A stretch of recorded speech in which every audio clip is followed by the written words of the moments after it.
السلام علیکم۔ Star light story time میں خوش آمدید۔ میں ہوں راحیلہ اظہر۔ میں آپ کے لیے مزیدار، انٹرسٹنگ اور سبق آموز کہانیاں لے کر آتی ہوں۔ تو چلتے ہیں آج کی کہانی کی طرف۔ بہادر خان ایک بڑی زمین کا مالک تھا۔ وہ چھوٹی نہر سے اپنی زمینوں کو پانی دیا کرتا تھا۔ اس کی شادی ہوئی تو اس کی ذمہ داریاں بڑھ گئیں۔ اس نے اپنی مدد کے لیے ایک مزرعہ کو رکھ لیا۔ فصل جب تیار ہوتی تو اس کی حفاظت کے لیے بہادر خان اور اس کا مزرعہ رات کھیتوں میں ہی سوتے تھے۔ ایک مرتبہ اتنی بارش ہوئی کہ بہادر خان کی خشک زمین بھی سرسبز و شاداب ہو گئی۔ وہ اسے اپنی شادی کی خوشبختی تصور کرنے لگا۔ فصل پک کر تیار ہو گئی۔ بہادر خان اور مزرعہ کھلیان میں رات گزارنے کے لیے رکے ہوئے تھے۔ اس کی بیوی سرے شام ہی روٹی دے کر گئی تھی۔ تھوڑی دیر بعد بہادر خان کا دوست آ گیا اور اسے اپنے عزیز کی شادی میں چلنے کی دعوت دی۔ بہادر خان نے مزرعہ سے کہا، کھلیان کی حفاظت کرنا اور میرے جانے کے بارے میں کسی سے کچھ نہ کہنا، یہ نہ ہو کہ کسی چور کو علم ہو جائے۔ اس وقت بہادر خان کے پاس 100 روپے تھے۔ وہ اسی وقت اپنے دوست کے ساتھ اس کے گاؤں چلا گیا۔ رات گہری ہو گئی۔ مزرعہ نے آگ سلگائی تو تیز ہوا سے ایک چنگاری اڑ کر کھلیان میں جا پڑی، جس سے کھلیان میں آگ کے شعلے بھڑک اٹھے۔ بیچارہ مزرعہ آگ بجھانے کے دوران میں خود بھی جل کر راکھ ہو گیا۔ اگلی صبح جب بہادر خان کی بیوی روٹی لائی تو یہ دیکھ کر حیران رہ گئی کہ سارا کھلیان راکھ کا ڈھیر ہو گیا۔ مزرعہ کی لاش دیکھ کر وہ یہی سمجھی کہ اس کا میاں بھی آگ میں جل کر مر گیا۔ اس نے رونا پیٹنا شروع کر دیا۔ لوگوں نے آ کر اس کے رونے کی وجہ پوچھی تو اس نے بتایا کہ رات کھلیان کے ساتھ میرا شوہر بھی جل کر مر گیا ہے۔ لوگوں نے مزرعہ کی لاش کو بہادر خان کی میت سمجھ کر دفن کر دیا۔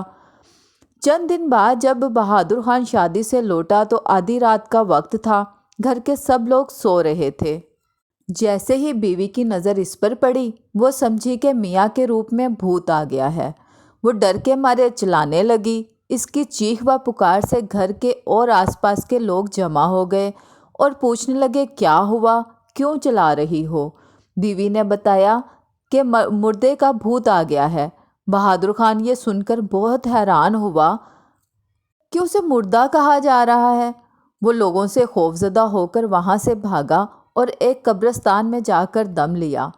اس نے سوچا، رات کا وقت یہیں گزار لوں، صبح کے وقت جاؤں گا تاکہ دن کی روشنی میں لوگ مجھے پہچان لیں۔ بہادر خان کا بھوک سے برا حال تھا۔ صبح سویرے قبرستان سے نکل کر گاؤں کی طرف روانہ ہوا۔ جس وقت وہ گاؤں پہنچا تو ایک آدمی وہاں سے گزر رہا تھا۔ بہادر خان نے چپکے سے اس کے پیچھے چلنے کا سوچا اور چپکے چپکے اس کے پیچھے چلنے لگا اور آہستہ سے کہا، بھائی میں بھوکا ہوں، کچھ کھانے کو دے دو۔ اس آدمی نے جب دیکھا کہ یہ بہادر خان ہے تو خوف زدہ ہوا اور چیخ ماری اور دم توڑ گیا۔ یہ ماجرا دیکھ کر بہادر خان ڈر کے مارے دوبارہ بھاگ کر قبرستان میں چھپ گیا۔ لوگ اتنے میں ایک آدمی کو دفنانے آ گئے۔ جب اسے سپرد خاک کر دیا تو خیرات کی کھجوریں بانٹنے لگے۔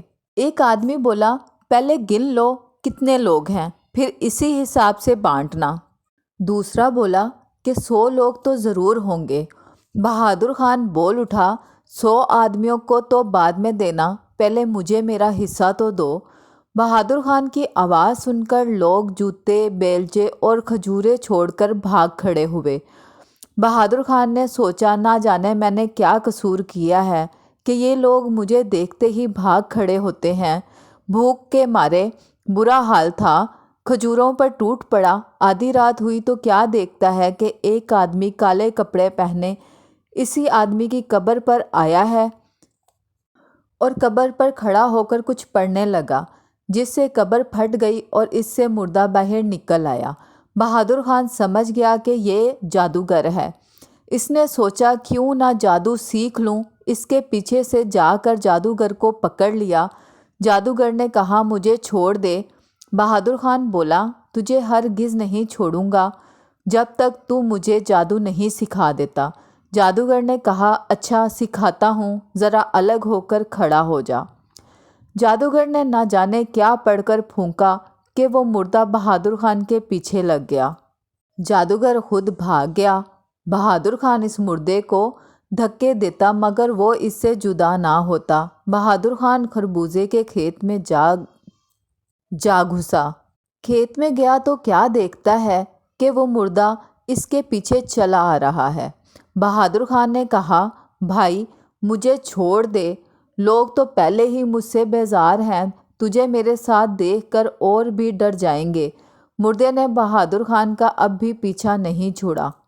آخر بہادر خان نے تنگ آ کر مردے کو ایک چارپائی سے باندھا اور خود خربوزے کے کھیت میں گھس گیا۔ کیا دیکھتا ہے کہ وہی مردہ چارپائی کے ساتھ بندھا چلا آ رہا ہے اور کھٹ کھٹ کی آواز پیدا ہو رہی ہے۔ کھیت کے رکھوالے نے جو دونوں کو یوں آتے دیکھا تو چیخیں مارتا ہوا بھاگ کھڑا ہوا اور گاؤں پہنچ کر لوگوں سے کہنے لگا مجھے بچاؤ ورنہ میں مارا جاؤں گا۔ گاؤں کے ذمہ دار نے کپڑے دھونے کے لیے ندی پر بھیجے تھے۔ ان دنوں لوگوں پر بہادر خان کا خوف بری طرح سوار تھا۔ چند لوگ کپڑے لے کر ندی پر پہنچے۔ ابھی وہ کپڑے دھو ہی رہے تھے کہ بہادر خان بھی پیاس بجھانے ندی پر آ نکلا۔ اسے دیکھتے ہی وہ لوگ کپڑے چھوڑ چھاڑ کر گھوڑوں پر سوار ہو کر سر پر بھاگ نکلے۔ جلد ہی وہ رسی بھی کھول نہ پائے جو میخوں سے بندھی تھی۔ راستے میں میخ یعنی کہ کیل جب ان کی پشت پر لگتی تو وہی سمجھتے کہ بہادر خان انہیں مار رہا ہے۔ آخر وہ زخمی حالت میں گاؤں پہنچے۔ بہادر خان نے یہ صورتحال دیکھی تو سوچا کہ اس دوست کی شادی نے تو میری زندگی عذاب میں ڈال دی ہے، مجھے اس سے ملنا چاہیے۔ چنانچہ وہ رات کے اندھیرے میں دوست کے گاؤں کی طرف روانہ ہوا۔ دوست کے پاس پہنچا تو تمام ماجرا اسے سنایا۔ اس کا دوست اسے لے کر اس کے گھر آیا اور گھر والوں کو حقیقت سے آگاہ کیا۔ انہیں سمجھایا کہ اس رات جل کر مرنے والا بہادر خان نہیں بلکہ گھر کا ملازم تھا۔ گھر والوں نے بہادر خان کو زندہ دیکھ کر خدا کا شکر ادا کیا۔ بہادر خان کو اپنی غلطی کا احساس ہو گیا۔ نہ وہ بغیر بتائے گھر سے جاتا اور نہ اسے یہ دن دیکھنا پڑتا۔ اس نے آئندہ ایسی حماقت سے توبہ کر لی۔ تو آپ کو یہ کہانی کیسی لگی؟ کیا مزید کہانیاں سننا چاہیں گے؟